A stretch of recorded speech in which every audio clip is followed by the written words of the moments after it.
Dependência emocional. Se você chegou até esse vídeo, é muito possível que você se sinta dentro de uma dinâmica meio complicada nos seus relacionamentos. Parece que às vezes você tem uma necessidade de chamar atenção, em outros momentos um medo de não ser o suficiente para alguém, uma sensação de talvez lá na frente ser abandonado, ser jogado à própria sorte, ser jogada à própria sorte e não ter ninguém para te apoiar. Talvez você já saiba que está dentro de uma relação complicada, tóxica, abusiva, mas ao mesmo tempo tem muito medo de sair dela. Talvez você tenha uma necessidade de pedir aprovação dos outros para tomar decisões na sua própria vida. Eu te entendo. E te entendo mesmo. Por muito tempo eu fui como você. Todos esses medos, eles imperavam no meu coração. Isso foi tão forte que em um determinado momento da minha vida eu torcia para ser traído por uma parceira que eu tinha, para que eu pudesse, enfim, achar uma justificativa plausível para ir embora.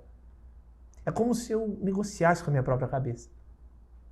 Eu preciso ir embora, só que eu não sei como, então deixa eu dar um jeito de achar uma justificativa para sair daqui. Eu me anulei. Eu me tornei uma pessoa amargurada, triste, solitária, mesmo dentro de uma relação.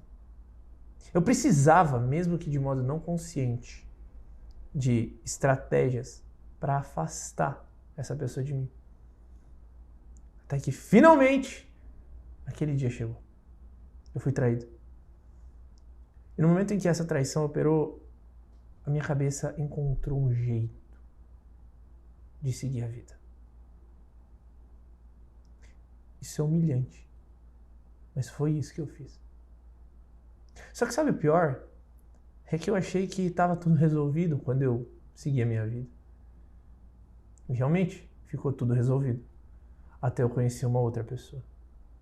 E me apaixonar tanto por ela, tanto por ela, tanto por ela, que no meu interior eu pensava, eu não posso perder essa pessoa.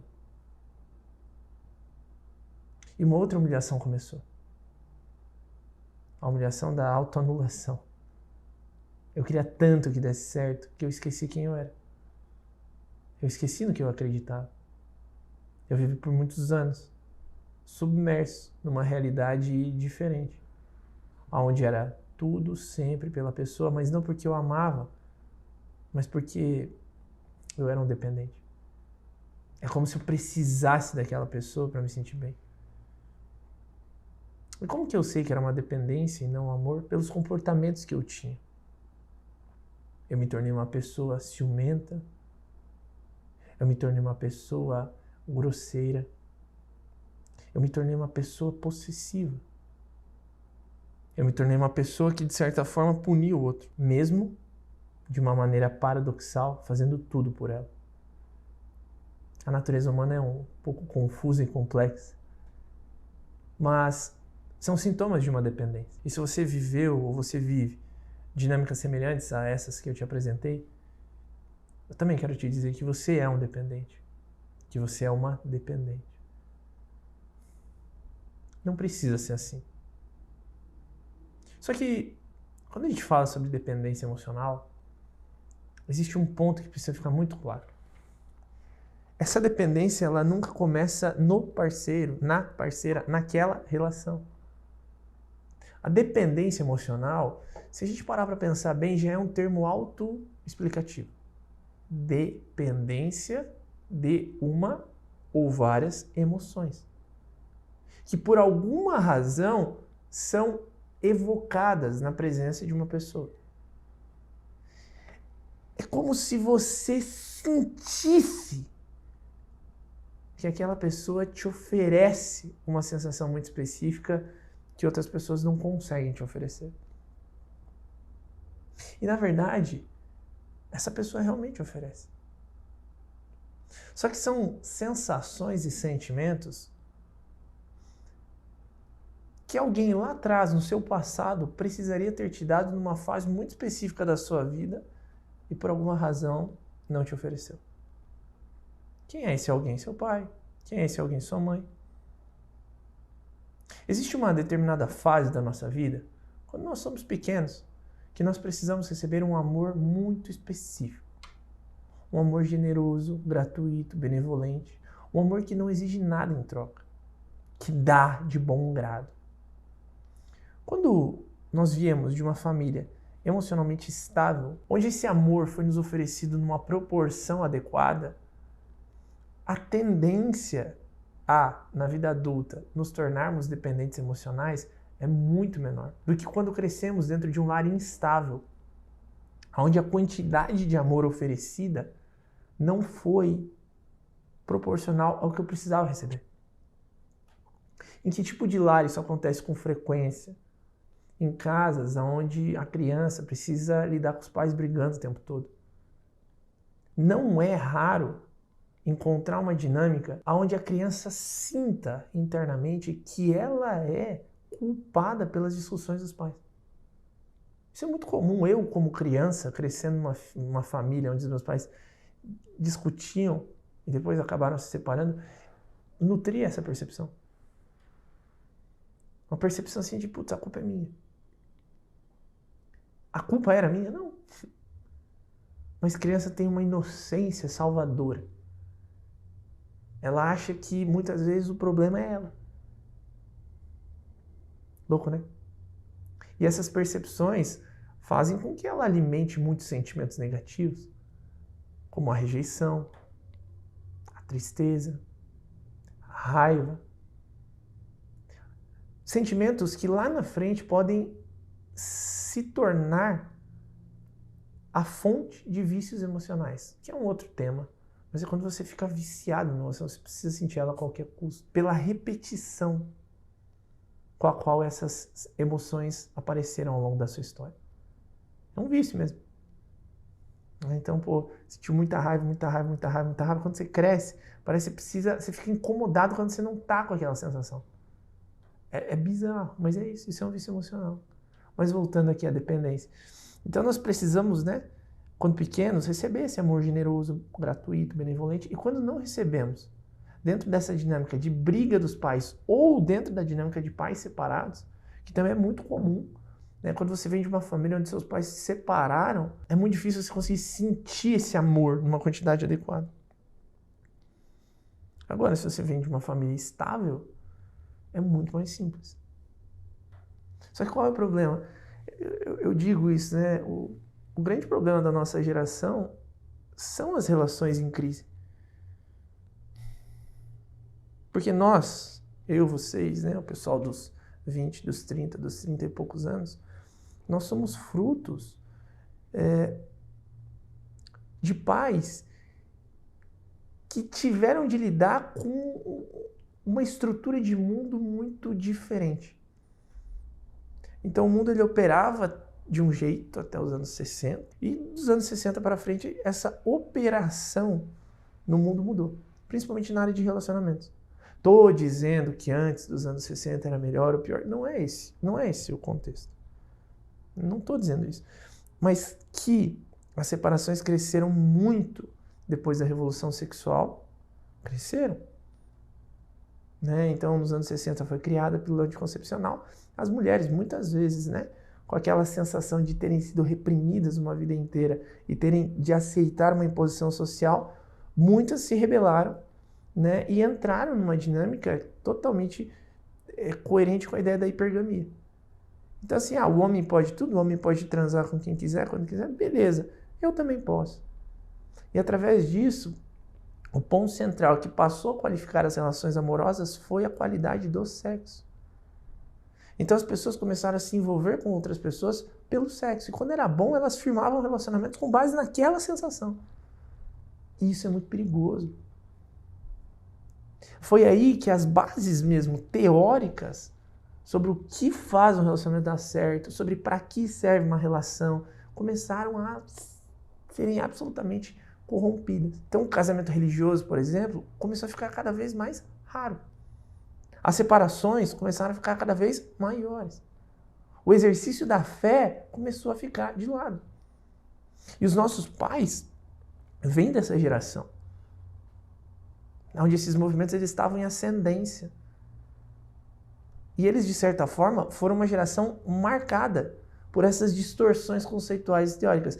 Então, quando eles conhecem outras pessoas, muitas vezes eles já não têm mais base e referência para solidificar uma família, principalmente se os pais deles, de certa forma, ecoaram dentro desse movimento ou tiveram uma relação muito tumultuada e complexa. Então, poxa, imagina, os pais vieram de um conceito de relacionamento, muitas vezes equivocado, por todas essas rebeliões e revoltas que existiram. Muitas vezes frutos de relacionamentos, né, dos seus avós lá, relacionamentos que não foram bons. Então seus pais talvez não tenham tido bons pais e replicaram para você as coisas que eles aprenderam, repletas de distorções teóricas da época que influenciou eles. Olha que bizarro. E quando tu nasce, poxa, o processo educacional, ele está defasado, ou seja, seus pais muitas vezes não souberam te criar. É culpa deles? Não. Foi como foi. Foi uma operação no mundo que precisa ser corrigida. André, você tem alguma coisa contra sexo no primeiro encontro? Cara, sim, vocês fazem o que vocês quiserem, entende? Mas que com certeza absoluta não vai ser o vínculo sexual o principal motivo de um casal solidificar uma relação no longo prazo, vocês podem ter certeza que não. É importante, mas é o ponto, se você pode definir um ponto, não. Isoladamente, não é. Existe a teoria triangular do amor, né? Então, tem lá paixão, compromisso e intimidade. Em outro momento a gente fala sobre isso. E essa teoria diz que, embora a paixão seja importante, ela não é o ponto central. Precisa existir outras coisas. Precisa existir intimidade. Precisa existir compromisso. Enfim. E bem, você vem, né, dentro desse contexto todo, onde essa entrega de amor, onde essa solidificação da personalidade, onde todas essas coisas não existem. Não existem. Então, o seu desenvolvimento emocional, ele fica prejudicado. Você precisava ter recebido sensações e sentimentos muito específicos quando você era menor. Numa quantidade muito específica. Não recebeu? A sua vida vai seguir biologicamente, mas emocionalmente faltou uma chavinha virar. Não virou. Então você cresce biologicamente com uma emoção presa. E você vai para a vida com aquele buraco aberto. Ora, eu preciso fechar o buraco.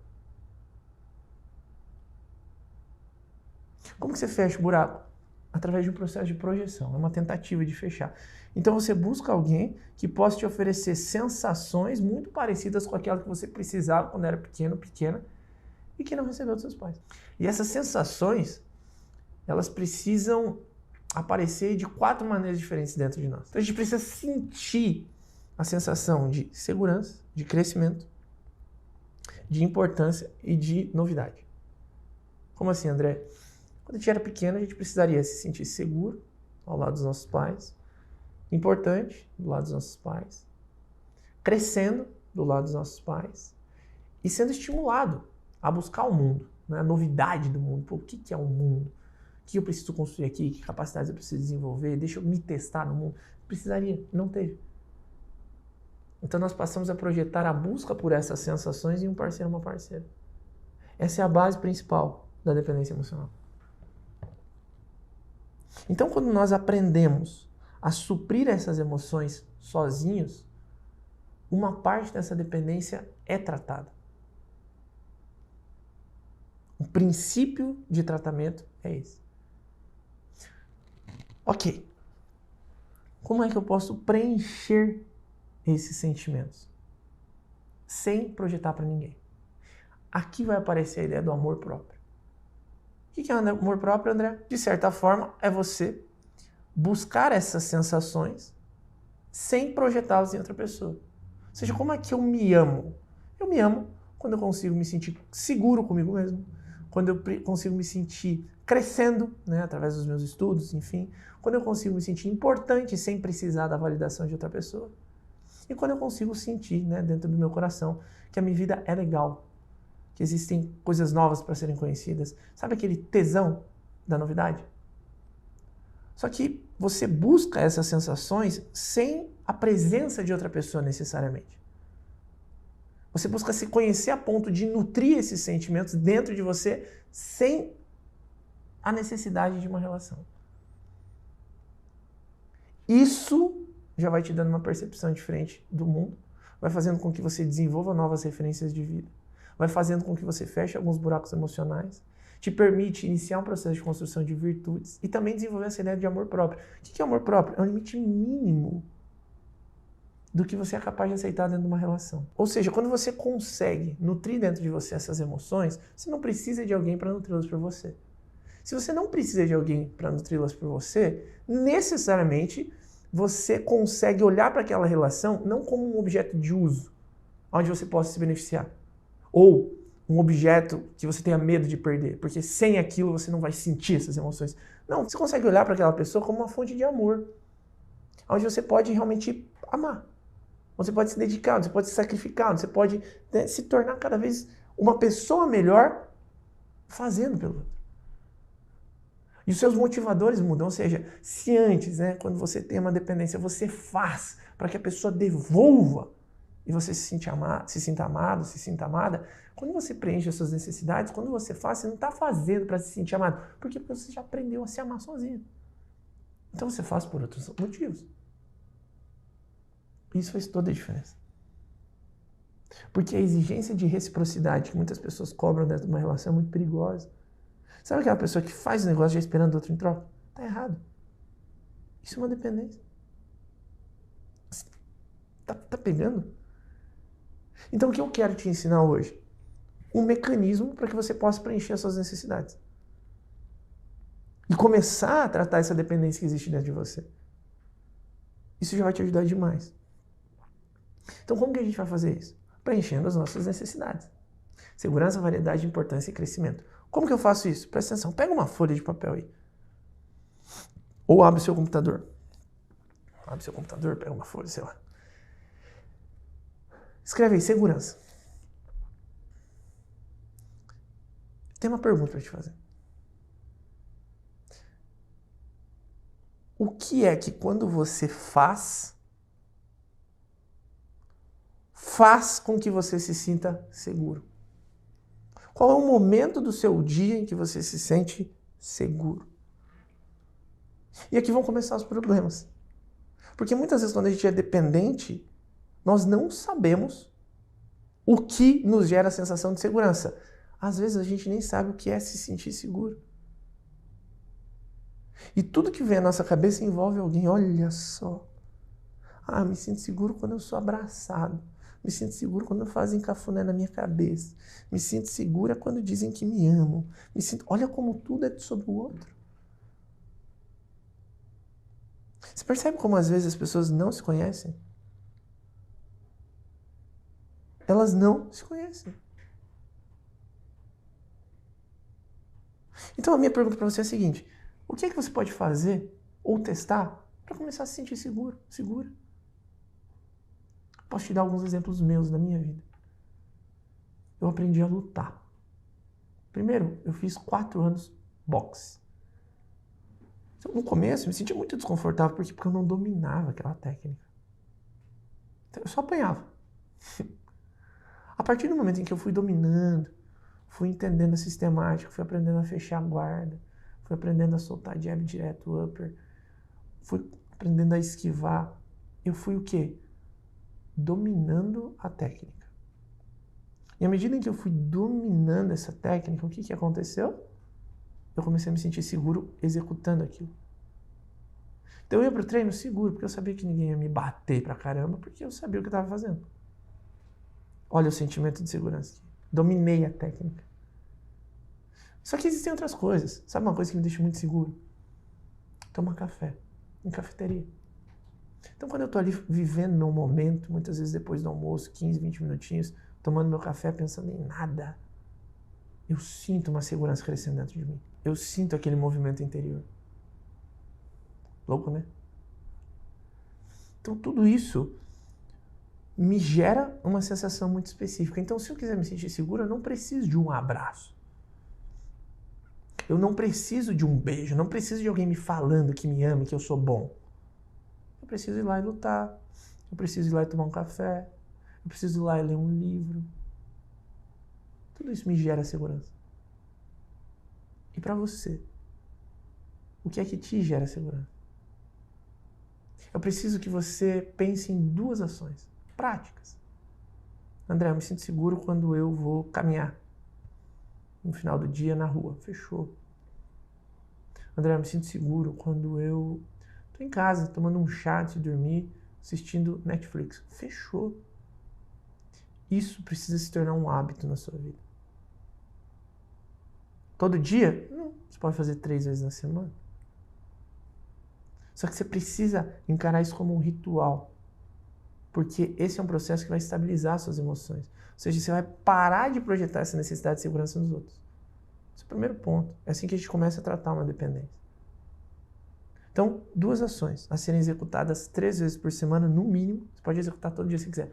No mínimo 3 vezes na semana, para se sentir seguro. Consegue? E aproveita e coloca o horário que você vai executar. Porque nós temos uma tendência à procrastinação. De preferência, essas coisas que você está colocando aí na sua lista, você não deve já executar. Né? Então assim, eu já faço isso. Não, então escolhe outra coisa. Porque o condicionamento desse sentimento precisa estar relacionado a uma ação que quando você fizer, você está fazendo para se sentir seguro. Não para fazer, sei lá, não para perder peso, não para se sentir seguro. Eu vou fazer isso aqui porque eu quero sentir aquela sensação. Segundo, variedade. Inclusive, vamos colocar assim, essa ausência de variedade dentro de um relacionamento, dependendo da vida moral do indivíduo ou da moça, faz com que as pessoas traiam. O que é a novidade? Olha só, o nosso cérebro, ele busca o novo. A gente enjoa muito fácil de rotina. Se a sua vida moral não está fortalecida, e é muito comum que isso aconteça, porque a parte religiosa, a filosofia de vida e tal, nem sempre está regulado, né, na cabeça de cada um. A tendência é que a gente passe a ver a vida através de um olhar mais hedonista. Ou seja, é uma vida que você passa a viver sempre em busca do próximo prazer. E o prazer ele está muito relacionado à novidade.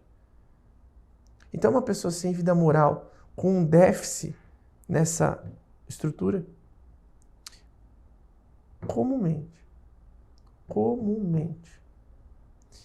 ela busca projetar essa necessidade de validação e tal em outras pessoas, através de uma traição. Então a pessoa às vezes trai só para que o outro gere nela uma sensação específica que envolve nesse contexto um vínculo sexual. É péssimo, mas é comum. Normal? Jamais, mas comum. É só um exemplo.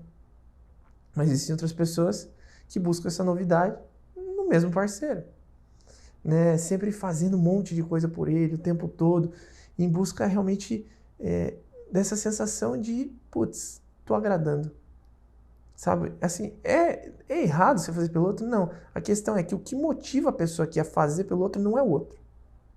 É o desejo dela de sentir aquela sensação de novidade. Tipo assim, olha, gerei a felicidade no outro, olha que bom que é ver ele feliz. Então você fica meio que nutrindo essa busca. Né? Essa variedade, ela também faz com que muitas pessoas, dentro de uma relação, acabem deturpando ela. Exemplo, swing. Sexo a 3. Essas coisas, pelo que eu vi no consultório, tem uma probabilidade muito grande de destruir um relacionamento. Casamentos antigos, casamentos de 15, 20 anos destruídos por causa de casa de swing. Porque começa com a casa de swing. Só que depois a pessoa já se sente livre o suficiente para ir lá e transar com outra pessoa sem o consentimento do marido. Não que consentir fosse fazer alguma diferença, né? Pô, mas você entende? Tipo, vai piorando. Então, a mesma coisa é o início do relacionamento. Então você fica muitas vezes buscando no outro uma sensação muito específica. Né? Você sente no outro ali, meu Deus do céu, é gostosinho aqui, é tudo novo aqui. Ai meu Deus, como é bom estar aqui. Tomara que eu consiga sentir isso todos os dias da minha vida. Olha só, não vai sentir. Relacionamento é difícil. Tem dias ruins. Relacionamento tem rotina. Aquela conversa o tempo todo no WhatsApp, no começo da relação, no médio prazo acaba. Porque você está mais com a pessoa. Então você, teoricamente, fala um pouco menos. Fala muito menos? Não, depende de cada casal. Mas não é igual na primeira semana. Tá pegando a ordem? Sensacional. Então o que eu preciso?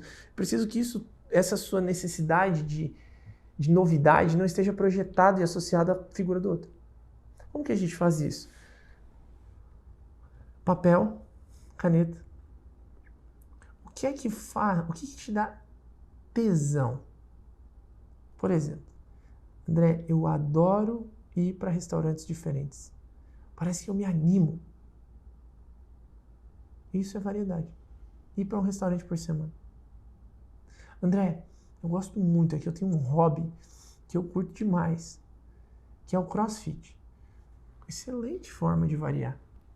Por quê? Porque você nunca sabe de verdade qual vai ser o treino de amanhã. Então não é previsível. É muito aquela, né? No CrossFit você vai fazer um treino um dia que vai ser diferente do treino do outro. E assim sucessivamente. André, eu gosto muito de andar por ruas diferentes e conhecer a minha cidade. Cara, incrível. De verdade. Então começa a trilhar caminhos todos os dias diferentes. Então o que eu preciso de você? Eu preciso que você coloque aí no papel 2 ações para construir essa variedade. 2 coisas que você vai fazer pelo menos uma vez por semana para sentir esse tesão do novo. Tesão do novo. Variedade. André, posso comprar, sei lá, uma pecinha de roupa por semana? Se você tem dinheiro. Hoje em dia tem a Shein, né? Para mulher principalmente. Enfim. Essas coisas. Você vai variando. André, adoro viajar. Excelente. Não tem como viajar uma vez por semana? Ok, faz lá 2 açõezinhas por semana, uma vez por semana. Coloca uma viagem uma vez por mês. Para algum lugar próximo. Passar um final de semana. Claro que isso varia dependendo da sua capacidade financeira, mas seria uma alternativa. Incrível, né? Porque tudo isso vai te fazendo ver a vida com outros olhos. E você vai construindo um referencial. Então você vai vendo que a vida pode ser boa sem aquela pessoa. Incrível. Terceiro ponto. Já falamos da segurança, já falamos da variedade. Agora a gente precisa falar da importância. Aqui é muito simples. O que é que você faz que te gera a sensação de importância? De realmente estar fazendo um negócio que nutra essa sensação. André, adoro ajudar as pessoas. Excelente. A questão sobre a ajuda é a seguinte: você pode ajudar quem você quiser, mas precisa ajudar do jeito certo. E o jeito certo, geralmente, depende de uma ordenação na sua vida anterior à ajuda. Vou te dar um exemplo. Cumpriu as coisas que você falou que ia fazer no trabalho? Cumpri. Então, beleza, então ajuda o outro. Agora, é diferente de você estar com uma demanda do trabalho que precisa ser entregue para o seu chefe, muitas vezes, que é quem te paga. Você troca aquilo para fazer função de outra pessoa, em outro contexto. Olha que merda. Louco, né? Esse é um ponto. Então, qual é o seu motivo? Vamos colocar assim. Ajudar os outros? Excelente. Como é mais que você se sente importante? Me sinto importante quando eu, 8 horas da noite, vou lá pro meu sofá, desligo tudo e fico assistindo Netflix até as 10, 11 horas, uma vez por semana. Fechou, vai lá e faz. Me sinto importante quando eu como, sei lá, um bombonzinho por semana. Eu tô de dieta, mas um bombom por semana também. Eu prefiro comer. Fechou, a vida é sua. Entendeu? A dieta é sua, você faz o que você quiser. Mas essa sensação de, puta, eu sou importante, ela precisa existir. De uma forma equilibrada. O que as pessoas fazem? Elas tentam merecer antes de ser. Tipo assim, a pessoa vai pra academia todo dia, termina a academia. Hoje eu treinei bem, vou comer o que eu quiser. Como assim? Você tá de dieta, não tá fazendo treinando? Todo dia vai comer, sei lá, um hambúrguer? Não faz sentido, entende? A mesma coisa é com relação a outros aspectos da vida. Então, sugestão. Eu preciso que você coloque no papel 2 ações que fazem com que você se sinta importante. E que você execute elas uma vez por semana. Olha, na terça eu vou fazer tal coisa, na quinta eu vou fazer tal coisa, fechou. Na terça eu vou fazer tal coisa, na sexta eu vou fazer tal coisa, fechou. André, quer saber? Sempre senti vontade de, sei lá, aprender a atirar. Excelente, tem isso como hobby. Uma vez por semana ali para você se sentir importante. Uma vez por mês para você se sentir importante.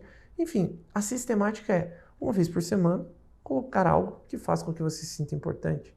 Nesse contexto são 2 vezes, né? O tiro é um exemplo, mas eu entendo que dependendo da condição financeira, fica um pouco inviável.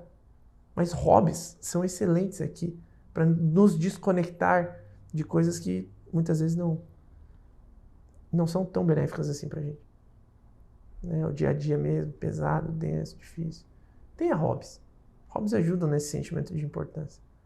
Uma vez por semana, 2 atividades. Tudo precisa ter dia e hora para ser cumprido. Então, lá na segurança, dia e hora. Na variedade, dia e hora. Na importância, dia e hora. E no crescimento. Olha só, muitas vezes quando a gente entra numa relação, né, naquela montoeira, né, de hormônios que se processam dentro da gente, putz, vem uma sensação de que você está crescendo ao lado daquela pessoa. Só que se essa pessoa sair da sua vida, ferrou, porque você entra numa bad. E todo aquele crescimento parece que foi tirado de você. Então, olha só, você precisa crescer. E crescer aqui pressupõe subir o seu nível intelectual.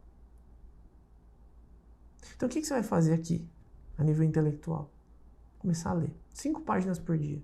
Lê o quê? Literatura clássica. Compra lá, Morte de Ivan Illich. Começa por ele. Tolstói. Vai ler livros do tipo clássico mesmo.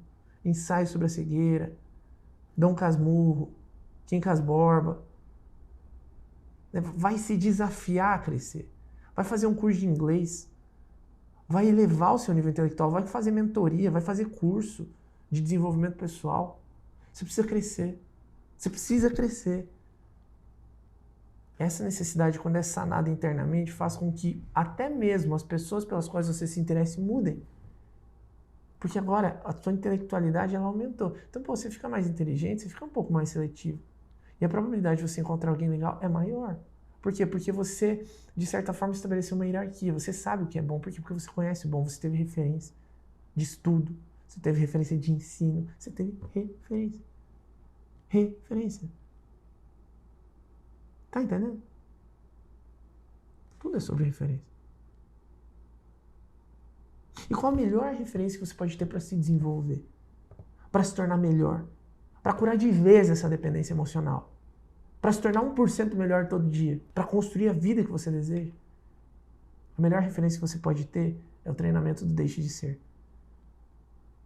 Aqui embaixo eu vou deixar um link desse treinamento, o meu treinamento completo, para você resolver dependência emocional, superar antigo relacionamento, construir um futuro bacana, inclusive no amor. Além de muitas outras coisas que envolvem aprender a fazer dinheiro com a internet, questão de saúde e produtividade, parar de procrastinar, tratar vícios. Eu quero te ensinar tudo isso. Eu quero te ensinar tudo isso lá dentro. Aqui você começa a mudar a sua vida, aprendendo as bases necessárias para curar sua dependência emocional. Mas tem muito mais coisa. Isso aqui é 1%. O 1% de hoje. Mas tem mais de 300 aulas lá. Para que seu futuro possa ser desenhado do jeito que você quer. Então clica aqui embaixo e eu te vejo lá. Até breve.